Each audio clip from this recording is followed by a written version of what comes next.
Hey everyone, today we're jumping into a topic that a lot of people feel like deep in their bones, but maybe don't have the words for it. We're talking about the eldest daughter stereotype and that heavy, heavy weight of responsibility that so often seems to come with it.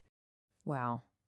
Does that hit close to home for anyone else? It perfectly captures that experience, right? The feeling of being the family's central command, the one person who holds it all together. And for so many, that job starts way too young. And yeah, that's the big question, isn't it? If this feels so familiar, why? Is this just who you are, your personality? Or is there something much, much deeper going on here? Well, let's dig into the roots of this whole thing. Okay, so to really get it, we've got to deconstruct the labels that get thrown around. Society has all these stereotypes for the eldest daughter, right? But they almost always miss the point. They see the behavior, but they totally miss the reason for the behavior. This right here, this gets to the absolute core of it. What some people might call bossy is actually the nonstop, exhausting work of emotional labor. What looks like being controlling, well, that's often a survival skill you had to learn as a kid. And being called a second mom, that just points to a massive amount of responsibility that nobody ever really acknowledges. So where does all this start? Look, these traits aren't something you're just born with. No way. They are forged in your childhood environment, usually because you were kind of forced to grow up way, way too fast. And it often starts so young. You might have been just 6 years old, but you already felt like a little adult. By 10, maybe you were the one everyone told their secrets to, the family confidant. And by the time you're 15, you could be managing schedules, breaking up fights, or handling major household jobs. Your childhood wasn't just skipped, it was kind of chipped away piece by piece over time. And this is so, so important to hear. If you see these patterns in yourself, it is not a flaw in your personality. It's a learned response to a situation that needed you to be mature before your time. You were playing a role you had to play to keep the ship afloat. All right, let's put a real name to this experience. A psychological concept that honestly reframes this entire conversation. It's called emotional labor. So, what in the world is emotional labor? Well, it's all that invisible stuff.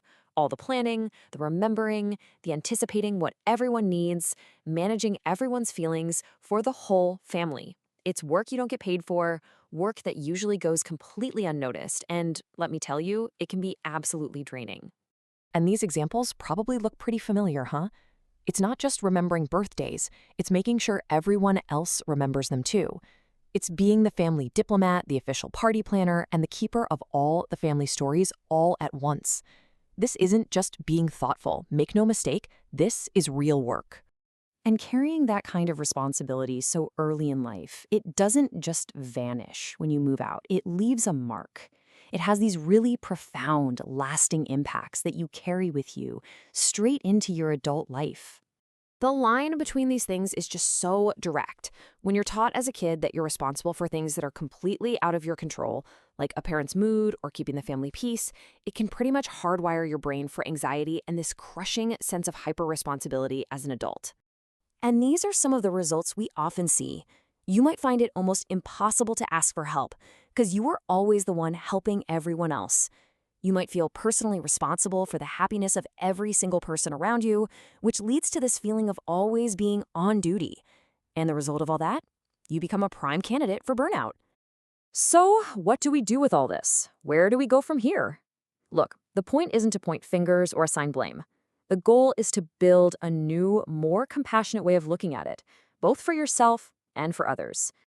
Honestly, maybe the most powerful thing you can take away from all this is a simple shift in perspective.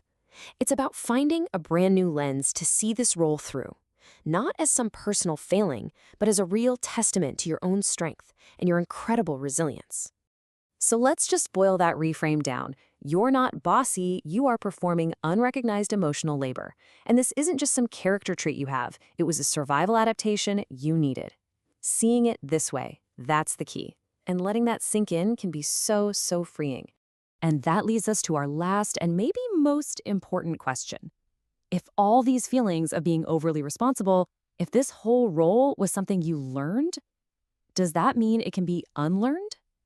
It's a pretty powerful thought to sit with, isn't it? The idea that maybe, just maybe, you can finally set down a weight you didn't even realize you've been carrying all this time. Thanks for joining me for this one.